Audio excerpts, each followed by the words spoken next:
Hello guys, welcome back to the channel. It's TPM5 here, back again with another NBA video. And in today's video, I'll be previewing the Brooklyn Nets offseason, talk about some free agency rumors, some trade rumors as well, look at some players they can pick up in the draft because that's a key way for them to improve given they're so deep in the salary cap, and just talk all things Nets for the next 5 or so minutes.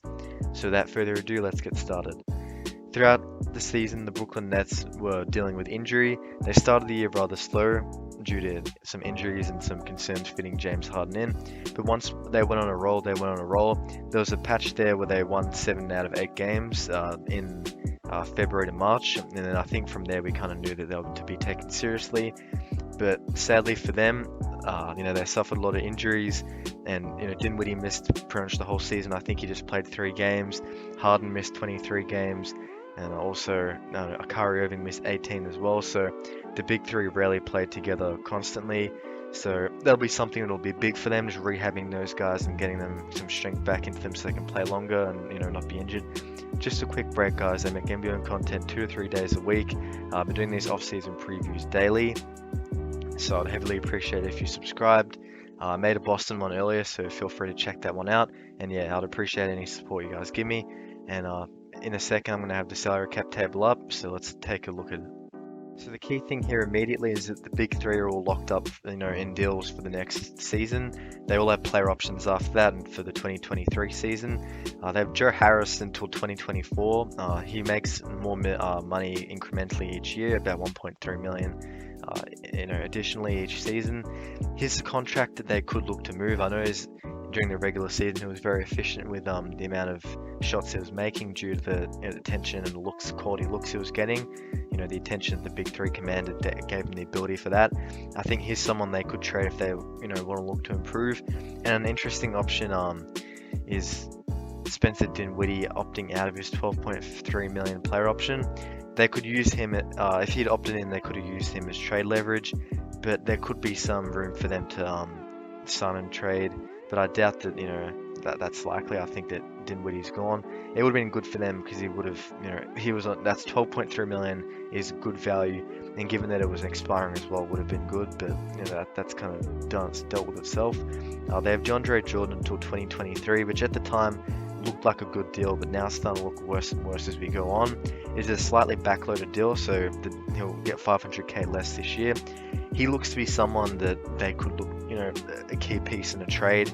It's not really a team-friendly deal, but that 9.8 million there does allow them to make a trade happen. And as we saw with the Lakers last year, they can look like, when they got Schroeder, which didn't really work out, but for Danny Green and the pick, those contracts do hold some value. So maybe, who knows, maybe they can make something work with that. And then they have Landry Shamet, Nicholas Claxton, and also Elise Johnson next season. The rest of the roster is,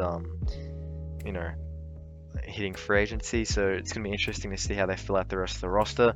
I personally hope that they bring back Jeff Green and also Bruce Brown. Those are the two main guys. Obviously Blake Griffin too, I just forgot. Yeah, those three guys, Jeff Green, Blake Griffin, and Bruce Brown, are probably important for them. They can all, Jeff Green had that game in the playoffs where he went off.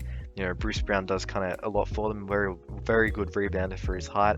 And obviously Blake Griffin's Blake Griffin, and as soon as he left Detroit, he was suddenly able to dunk again.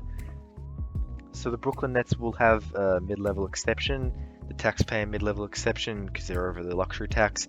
That'll be roughly 6 million, so they can use that to bring someone like Bruce Brown or Blake Griffin back, or they could pick like a mid-tier free agent up. So you saw on the thumbnail, I don't think Andre Drummond will take a pay cut by that much, but there is always the option for him that he might want to stick one up the Lakers and join one of their competitors. I think that picking him up would be a dream for them, but obviously it's unlikely they would do that. They would have more luck in making a trade for him, but if you're making a trade, I wouldn't go out of my way to get Andre Drummond. But 6 million could be a tempting offer for him, depending on what the market has. But obviously, that's very optimistic, and that's devaluing Andre Drummond quite a bit, and I don't want to disrespect him too much there. Now the concern going into the future is the big three. They're all injury impact now, getting old. A 4-year extension for Kyrie would be worth more than 44 million per season.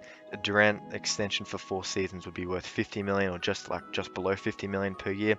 And James Harden with a 3-year extension will be worth 53 million annually. So it is kind of risky given their injury histories and the fact that they are aging. But given the draft capital the Nets gave up to pick Harden up, you pretty much just pay that just to avoid any disasters. Now the Brooklyn Nets hold picks 27, 44, 49, and 59. Now the pick 27 already has a cap hold of 2 million, but I thought of a trade where they trade either Joe Harris or DeAndre Drummond in exchange for Miles Turner.